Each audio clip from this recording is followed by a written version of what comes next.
मुहूर्त क्या होगा, कितने बजे पूजा करना शुभ माना जाएगा? जी बिल्कुल। सबसे पहले प्रगति जी, अगर हम मुहूर्त की बात करते हैं तो मुझे सबसे पहला वो शब्द शायद श्री रामचरितमानस का सुंदरकांड का भगवान राम के द्वारा कही गई वो चौपाई, और इस व्रत के लिए वो खास फिट बैठती है कि निर्मल मन जन सो मोहि पावा और मोहि कपट छल छिद्र न भावा।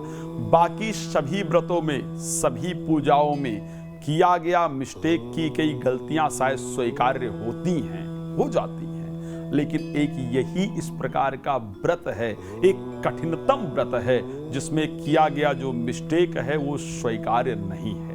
अगर इस व्रत के मुहूर्त को हम लेकर के बात करें, जनरली चतुर्थी तिथि से प्रारंभ होने वाला ये व्रत, नहाए खाए, फिर खरना और फिर सजिया अर्घ जिसको हम कहते हैं, और भोरवा अर्घ, बिहार में बड़ा सुंदर शब्द प्रयोग किया जाता है जिसको भोरवा घाट कहा जाता है या भोरवा अर्घ कहा जाता है, जिसका प्रारंभ होता है। तो सबसे पहले अगर हम बात करते हैं कि सबसे पहले दिन की अगर हम बात करते हैं कि जिस दिन हमारा खरना जिसकी हम बात, नहाए खाए जिसकी हम बात करते हैं, सुबह 5:30 पर, ध्यान रखिएगा ये वो दिन होता है नहाए खाए का जिस दिन आपको साफ सफाई इत्यादि करना है, अपनी पूरी तैयारी करना है, अपने आप को पूरी तरह से तैयार करना है।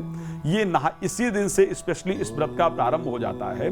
सो सुबह 5:30 से लेकर के और 6:45 तक का, ध्यान रखिएगा, प्रातः 5:30 से 6:45 का जो समय होगा, ये एक महत्वपूर्ण संयोग इस समय पर बन रहा है, जिस समय पर पूजन करने से, बाकी तो आप लोग अपने अपने यहाँ के मुहूर्त के हिसाब से करते हैं, लोगों के अपने घर के कुछ नियम है उसके अनुसार करते हैं। इसमें स्पेशली मैंने देखा है कि जब भी छठ पूजा की हम चर्चा करते हैं तो उसमें लोग मुहूर्त को लेकर के बहुत ध्यान नहीं देते हैं, क्योंकि सूर्य अस्त होते हुए सूर्य को अर्घ देते हैं तो पहले जाकर के लोग जल में खड़े हो जाया करते हैं या पहले से तैयारी कर लेते हैं, या जो प्रातः का अर्घ देना होता है उस दिन लोगों का है कि वो रात्रि को 3 बजे जाकर के खड़े हो जाया करते हैं। बट जो हम मुहूर्त की यहाँ पर चर्चा कर रहे हैं, हमने नहाए खाए की चर्चा की है, ये एक समय है जिस समय पर की गई सूर्य की प्रार्थना, जिस समय की गई छठी मैया की प्रार्थना आपके लिए विशेष लाभप्रद होगी। तो ये नहाए खाए का।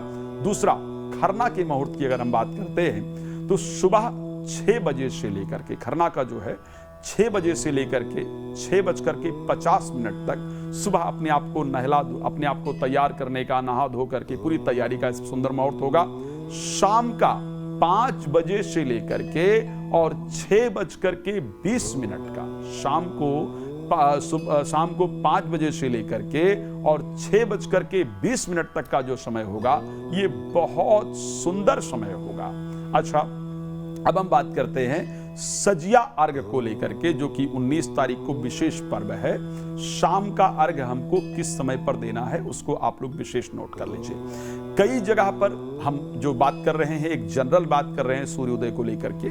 आपके यहाँ प्रदेश में या आपके क्षेत्र में सूर्योदय का कुछ डिफरेंस हो, या बहुत लोग इस कार्यक्रम को फॉरेन के अंदर बैठ करके देख रहे होंगे, विदेश के अंतर्गत, तो बहुत परिवर्तन हो, वहां का सूर्योदय आप चेक कर सकते हैं, वहां के अनुसार आप मुहूर्त को चेक कर सकते हैं। लेकिन 19 तारीख को सायंकाल में बहुत सारी जगह 5:22 पर सूर्यास्त हो रहे हैं। बहुत सारी जगह जो है वो 5:25 पर हो रहे हैं, 5:26 पर हो रहे हैं। हमने यहाँ पर 5:26 का समय निर्धारित किया है जब सूर्य उदय होगा।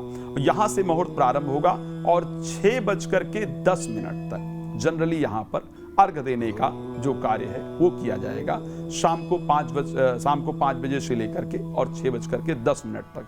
तैयारियां इससे बहुत पहले लोग प्रारंभ कर देते हैं। 4 बजे से लोग घाटों पर पहुंच जाया करते हैं, और कई बार मैंने ये अर्घ का जो समय डिसाइड किया है उसके बजाय भी लोग पूरी रात्रि तक कई लोग वहां पर खड़े रह जाते हैं। तो ऐसे कंडीशन में ये कहना कि नहीं इसी मुहूर्त का पालन करेंगे, कई लोग अपने डिफरेंट तरीके से पालन करते हैं, लेकिन ये वो समय है जिनके मन में कोई कामना है, छठी मैया से प्रार्थना करना चाहते हैं, वो इस समय का प्रयोग करें, निश्चित रूप से बहुत लाभ होगा। जी प्रगति जी। बिल्कुल, तो ये तो हमने मुहूर्त जान लिया कि हम अर्घ कब दे सकते हैं, कौन सा मुहूर्त सबसे शुभ माना जाता है। इसके अलावा ये भी जानना चाहूंगी कि सुबह के अर्घ का क्या समय रहेगा, ये भी जरा बताइएगा। जी, सुबह 20 नवंबर को, जिसको हम भोरवा घाट के नाम से जनरली जाना जाता है, भोरवा घाट मतलब सुबह आप जाकर के अर्घ देते हैं। अच्छा, यहाँ पर क्या होता है कि कई लोग तो जो 19 तारीख की रात्रि है ना, वो रात्रि से ही जल में ही खड़े रहते हैं। बड़ा सुंदर है ये व्रत जो है, इसमें 36 घंटे का लोग व्रत करते हैं, ये बड़ा कठिन व्रत है।